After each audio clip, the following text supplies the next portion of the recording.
One time when I was a young fellow in Kiltegan, our dog Shep went missing for some days, as dogs in winter will. I was maybe 10 or 11, and I loved that Shep, and I feared he was gone forever. We had got him as a young dog that had been beaten somewhere and broken, till he reached our haven and unwound and learned to bark like a baby learns to laugh, and he shone at his work.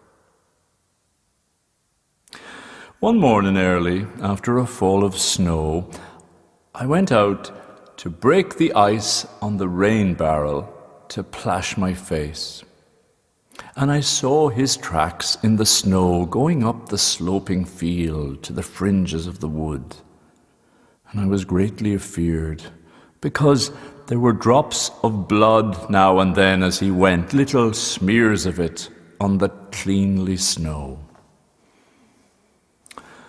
So I followed him up, sinking here and there in the drifts, well used to it, and onto a piece of field we called the upper garden, because it was flat there and you could see across to Baltinglass, and some said even to Shillelagh, the dark woods of Coolatin. I found our dog there, but the carcass of a ewe well eaten, only the hindquarters remaining.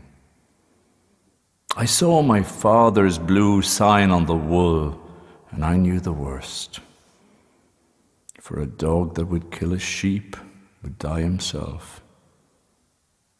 So in my innocence I went down to my father and I told him, and he instructed me, as was right and proper, to go back with the rope and lead Shep down so that the killing could take place. The loss of a ewe was a disaster. There'd be pounds of money gone into her. But I loved the dog so sorely. I hesitated when I had the rope tied around him. And at length I led him off further up the hill, across the little stand of scrubby pines, out into the low woods, dark with snow and moss. And we went through by a little secret path I knew until we got out to the other side. There was a simple man there, and he made his living from the rabbits, and I thought maybe he had need of a watchful dog. But he wouldn't take a dog that had killed, though he was a tender man enough. And so it behoved me to retrace my steps back into the woods, now moving along but slowly, and the dog sort of dragging behind me as if he knew well his misdeed and his fate. And I stopped in the center of the trees. And do you know, my young legs would not go forward. They would not proceed, try as I might.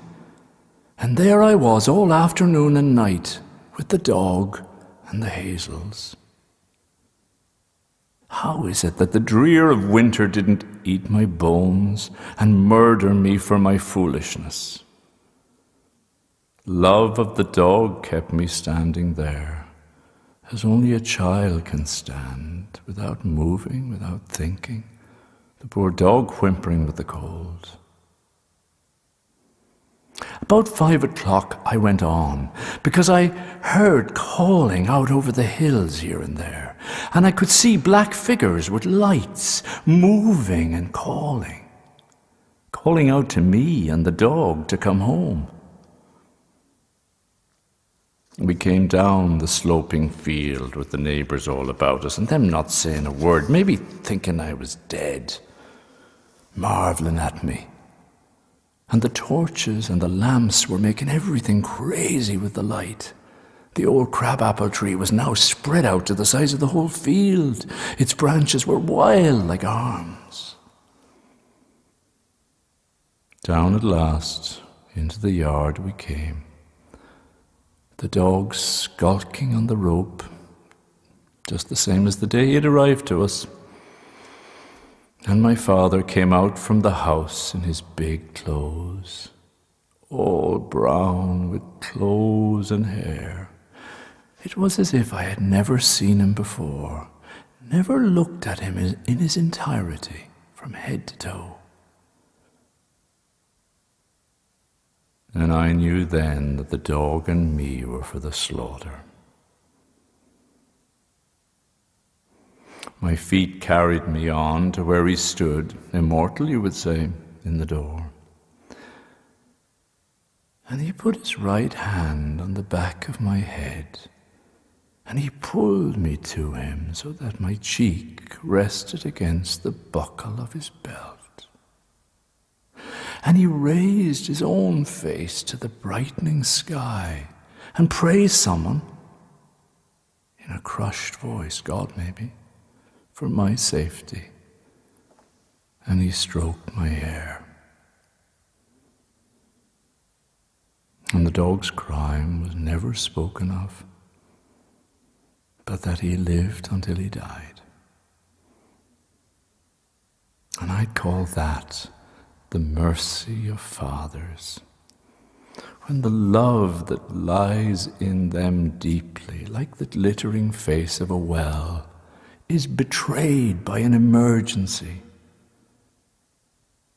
And the child sees at last that he is loved and needed, and not to be lived without.